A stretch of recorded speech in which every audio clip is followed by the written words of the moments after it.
नमस्कार दोस्तों, मैं हूं मोनिका और वेलकम करती हूं आपका अपने चैनल में।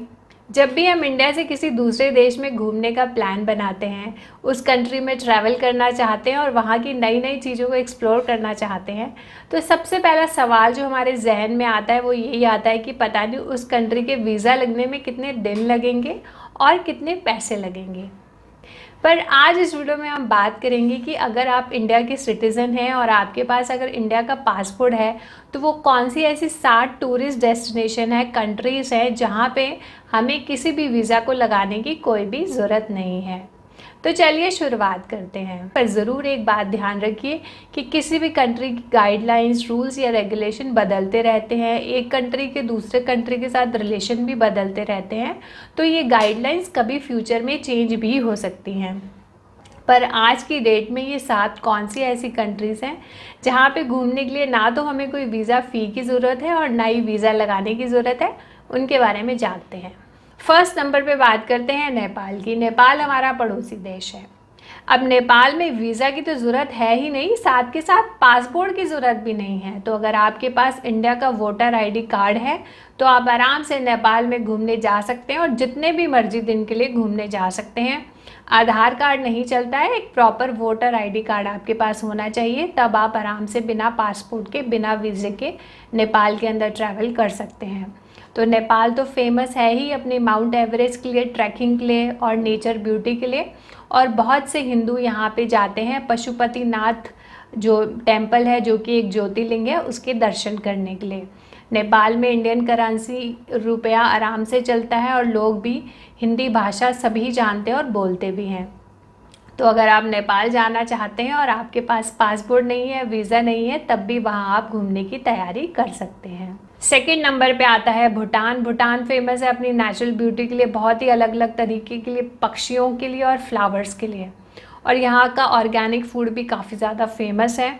तो अगर आप भूटान जाना चाहते हैं तो आपको पासपोर्ट की ज़रूरत तो पड़ेगी, पर आप 15 दिन यहाँ पे कहीं पे भी घूम सकते हैं, उसके लिए आपको किसी भी वीज़ा की ज़रूरत नहीं है। पर इस कंट्री में वीज़ा फ्री ट्रैवल करने के लिए कुछ डॉक्यूमेंट्स और चीज़ें लगती हैं जिनका होना ज़रूरी है, जिसके बारे में हम इस वीडियो के एंड में बात करेंगे, क्योंकि तकरीबन सभी कंट्रीज़ में ये रिक्वायरमेंट होती है अगर हम वीज़ा फ्री ट्रैवल करना चाहते हैं। थर्ड नंबर पे आता है हांगकांग। अब पहले तो हमने नेचर ब्यूटी के बारे में बात करी, पर अगर किसी को टेक्नोलॉजी पसंद है, ऊंची ऊंची बिल्डिंग्स पसंद है, तो उसके लिए हांगकांग एक आइडियल डेस्टिनेशन है, जहाँ पे ऊंची ऊंची बिल्डिंग के साथ साथ एक चाइनीज़ कल्चर भी देखने को मिलता है और नेचर ब्यूटी भी देखने को मिलती है। तो अगर कोई इंडिया से हांगकांग ट्रैवल करना चाहता है तो वो 15 दिन के लिए विदाउट वीज़ा ट्रैवल कर सकता है।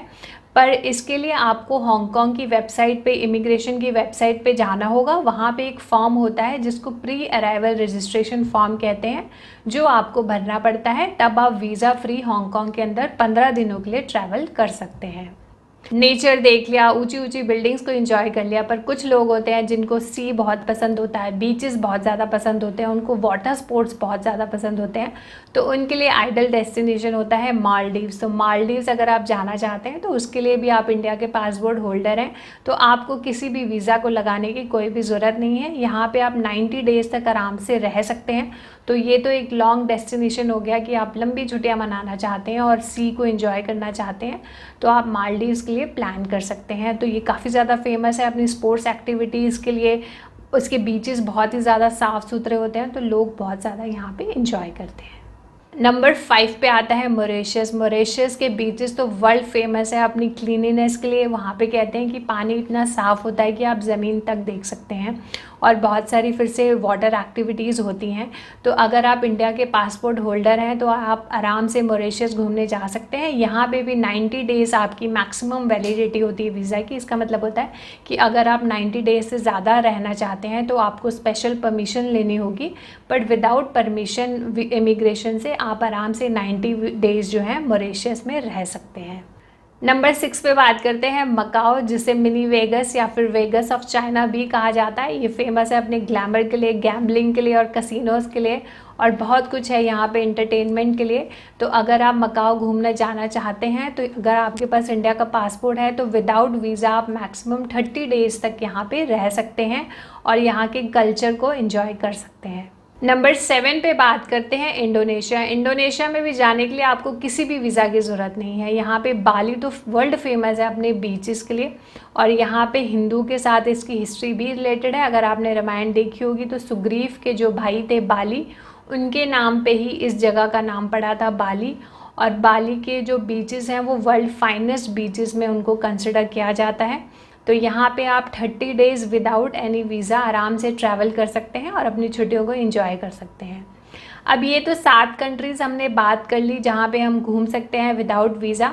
पर वीज़ा नहीं है, इसके लिए हमें कुछ डॉक्यूमेंट्स और चीज़ें चाहिए। वो कौन सी चीज़ें हैं, चलिए उनके बारे में जान लेते हैं। सबसे पहले बात करते हैं नंबर 1 पे पासपोर्ट। तो जो भी आपका पासपोर्ट है वो कम से कम 6 महीने और जो है उसकी एक्सपायरी डेट नहीं होनी चाहिए। नॉर्मली एक पासपोर्ट जो होता है वो 10 साल की एक्सपायरी डेट के लिए बनता है, तो वो 6 महीने तक और वैलिड होना चाहिए।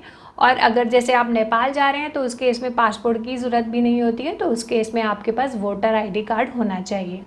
नंबर 2 पे बात करते हैं, 2 रीसेंट पासपोर्ट साइज़ फ़ोटोग्राफ्स होनी चाहिए नॉर्मली इन सभी कंट्रीज़ में जाने के लिए।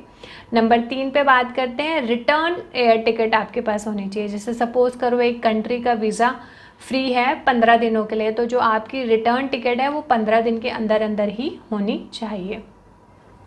नंबर 4 पे कंफर्म्ड एकोमोडेशन होनी चाहिए, मतलब आपको ये पहले से ही बताना पड़ेगा कि हम वहाँ पे कहाँ रहने वाले हैं, और उसका एड्रेस भी आपको जो भी डॉक्यूमेंट्स होंगे उनमें फिल करना पड़ेगा। जो आपसे पूछा जा सकता है कि आप इस कंट्री में कहाँ पे रहने वाले हैं।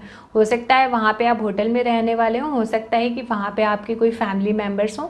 दोनों ही केसेस में आपको उनका एड्रेस बताना पड़ेगा। उसके बाद लास्ट 3 मंथ्स की बैंक स्टेटमेंट होनी चाहिए, क्योंकि कई बार क्या होता है कि कोई बंदा वहाँ पे अटक ही जाए तो किसी भी कंट्री की सरकार ये कंफर्म करना चाहती है कि ये इंसान अपना खर्चा निकाल भी सकता है कि नहीं। तो आपको लास्ट 3 मंथ की जो भी आपकी बैंक स्टेटमेंट है उसका होना ज़रूरी है। और फ़िलहाल जैसे कोविड की गाइडलाइंस हैं वो चेंज होती रहती हैं। आप ज़रूर देख लीजिए कि कोविड नेगेटिव सर्टिफिकेट आपको चाहिए कि नहीं, मतलब ऐसा सर्टिफिकेट जिसमें ये आप डिक्लेयर कर रहे हैं कि फ़िलहाल आपको कोई भी कोविड नहीं है। अगर आप भूटान बाय प्लेन ना जाके बाय लैंड जा रहे हैं तो एक परमिट होता है, उसका होना आपके पास ज़रूरी है। तो दोस्तों आज इस वीडियो में हमने जाना कि वो कौन से 7 ऐसे देश हैं जहाँ पे हम आराम से विदाउट एनी टेंशन ट्रैवल कर सकते हैं, जहाँ पे हमें वीज़ा के बारे में कुछ सोचने की ज़रूरत नहीं है। और नेक्स्ट वीडियो में हम बात करेंगे कौन से ऐसे देश हैं जहाँ पे वीज़ा ऑन अराइवल में हम घूमने जा सकते हैं। जैसे यहाँ पे तो बिल्कुल वीज़ा चाहिए ही नहीं, पर कुछ देश ऐसे होते हैं जहाँ पे हम एयरपोर्ट पे अगर पहुँचते हैं तब भी हम वीज़ा लगवा सकते हैं। तो उसके बारे में बात करेंगे नेक्स्ट वीडियो में। तब तक लिए नमस्कार दोस्तों, मैं हूँ Monika. Wish you all health and happiness. Take care, bye, thank you.